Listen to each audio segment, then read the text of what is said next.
रमज़ान المبارक का तीसरा अशरा शुरू हो गया है। ये अशरा ख़ास अल्लाह की रहमतों का अशरा है। वैसे तो पूरे के पूरे रमज़ान में अल्लाह की रहमतें बरसती है, लेकिन इस अशरे में ख़ास तौर पर अल्लाह की रहमतें बरसती हैं। उन्हीं रहमतों से मुस्तफ़िज़ होने के लिए अल्लाह रब्बुल इज़्ज़त ने इस अशरे में हमें एक रात अता कर दी, जो लैलतुल क़द्र की रात है।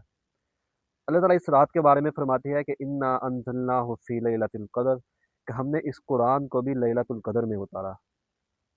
वमा अदराक मा लैलतुल क़द्र, आपको क्या पता कि लैलतुल क़द्र क्या है? अल्लाह ने आगे फिर फरमा दिया कि लैलतुल क़द्र खैरुम मिन अल्फ़ि शहर, कि लैलतुल क़द्र की जो एक रात है, ये 1000 महीनों से अफ़ज़ल रात है। अब इधर अल्लाह ने फरमाया खैरुन, खैरुन तब कहा जाता है कि जब एक चीज़ दूसरी चीज़ से बहुत ज़्यादा बेहतर हो। अब ये जो एक रात जो है, ये बाकी रातों से बहुत ज़्यादा बेहतर है। इसलिए अल्लाह ने फरमा दिया कि खैरुम मिन अल्फ़ि शहर, के 1000 महीनों से ज़्यादा अफ़ज़ल ये रात है। सहाबाई कराम जब पिछली उम्मतों के वाक़यात सुनते थे कि उनकी उम्रें इतने-इतने 100 साल होती थी, तो वो रसूलुल्लाह सल्लल्लाहु अलैहि वसल्लम से ये फ़रमाया करते थे, या रसूलल्लाह, पिछली उम्मतों की जो उम्रें थी वो तो इतने-इतने 100 साल होती थी, उन्होंने तो जिहाद भी हमसे ज़्यादा किए, उन्होंने तो इबादतें भी हमसे ज़्यादा की, वो तो हमसे सबक़त ले जाएँगे। तो अल्लाह ने फ़रमा दिया कि मैंने भी फिर तुम्हें एक ऐसी रात अता की है कि अगर तुम उस एक रात में इबादत करोगे, तुम्हें 1000 महीनों के बराबर सवाब मिलेगा। इतनी ये बेहतर रात है। रसूलुल्लाह सल्लल्लाहु अलैहि वसल्लम ने भी इसी रात को तलाश करने के लिए, इसी रात की फ़ज़ीलत को पाने के लिए रमज़ान में पूरे महीने का भी एतकाफ़ किया, 20 दिन का भी एतकाफ़ किया और 10 दिन का भी एतकाफ़ किया। अब अल्लाह ने ये बता तो दिया कि ये रात जो है, ये 1000 महीनों से बेहतर रात है, लेकिन ये नहीं बताया कि ये रात है कौन-सी है। उसी रात को तलाश करने के लिए रसूलुल्लाह सल्लल्लाहु अलैहि वसल्लम ने रमज़ान में पूरे महीने का एतकाफ़ भी किया। आप सल्लल्लाहु अलैहि वसल्लम ने जब पहला इतिकाफ़ किया, 10 दिन का इतिकाफ़ हो गया, 20 दिन का इतिकाफ़ हो गया। आप सल्लल्लाहु अलैहि वसल्लम के साथ सहाबा-ए-किराम ने भी इतिकाफ़ किया। जब 20 दिन मुकम्मल हो गए, तो सहाबा को ये लगा कि क्या पता कि आज जो है इतिकाफ़ ख़त्म हो जाएगा, तो बाद सहाबा ने अपना सामान जो था वो घरों में भेज दिया।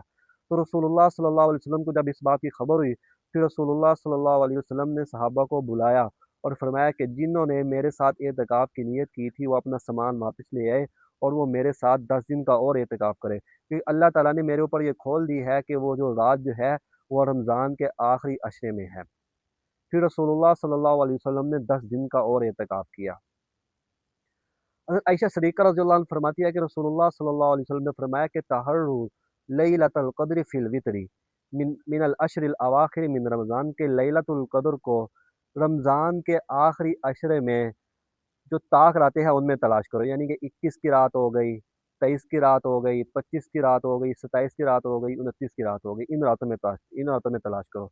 तब रसूलुल्लाह सल्लल्लाहु अलैहि वसल्लम ने 30 दिन का एहतिकाफ़ फरमाया, और जब आखिरी अशरे में रसूलुल्लाह सल्लल्लाहु अलैहि वसल्लम को बता दिया गया कि ये वाली रात जो है, वो ताक रात है, वो लैलतुल क़द्र की रात है। तो रसूलुल्लाह सल्लल्लाहु अलैहि वसल्लम सहाबाए किराम को बताने के लिए आए कि अल्लाह रब्बुल इज़्ज़त ने मुझे बता दिया है कि लैलतुल क़द्र की रात कौन-सी है। जब रसूलुल्लाह सल्लल्लाहु अलैहि वसल्लम बाहर तशरीफ़ लेकर आए, कि देखा कि सहाबाए किराम आपस में झगड़ रहे हैं, तो अल्लाह ताला ने उस रात को ही रसूलुल्लाह सल्लल्लाहु अलैहि वसल्लम के ज़हन से बुलवा दिया। अब ये भी एक हिकमत के तहत था, असल तो यही था कि हमें इस रात का मालूम ही ना होता, क्योंकि अगर अगर एक रात मुतय्यन कर दी जाती तो फिर लोग उसी रात को इबादत करते। लेकिन अल्लाह ने इसलिए इसको मुतय्यन नहीं किया, ताकि पूरे के पूरे रमज़ान में अल्लाह की इबादत की जाए और उस रात को तलाश किया जाए। और ये देख लिए इतनी अफ़ज़ल रात है कि रसूलुल्लाह सल्लल्लाहु अलैहि वसल्लम जो मासूम है, जिनसे गुनाह हो ही नहीं सकता, वो भी उस रात को तलाश करने के लिए पूरे-पूरे महीने का एहतिकाफ़ कर रहे हैं। ये इतनी अफ़ज़ल रात है। और इस रात में मग़फ़िरत पाने के लिए, अल्लाह की इबादत समेटने के लिए 2 चीज़ों का होना ज़रूरी है। एक तो ये है कि ईमानन के बंदे के अक़ाइद दुरुस्त हो। दूसरा ये है कि एहतिसाबन के बंदे की नीयत ठीक हो। जिस तरह दिखलावा करना, रियाकारी करने से बंदे के अमाल फ़ासिद हो जाते हैं, इसी तरह ही जब बंदे का अक़ीदा ठीक नहीं होगा तो उसके अमाल फ़ासिद हो जाएँगे।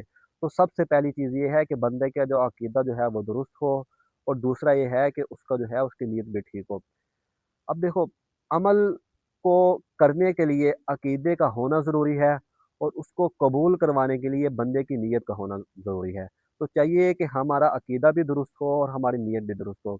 और ये इतनी अफ़ज़ल रात है कि अगर बंदा सारी रात इबादत नहीं कर सकता, सिर्फ़ इतना कर ले कि इशा की नमाज़ के 4 फ़राइज़ पढ़ ले, फिर उसके बाद 2 सुन्नतें पढ़ ले, फिर उसके बाद 20 रकात तरावी की नमाज़ जो है वो अदा कर ले, उसके बाद वितर पढ़ ले, फिर सुबह उठकर اس کے بعد وتر پڑھ لے، پھر آرام کرے ساری رات، پھر صبح اٹھ کر تہجد کی نماز پڑھ کر سحری کر لے۔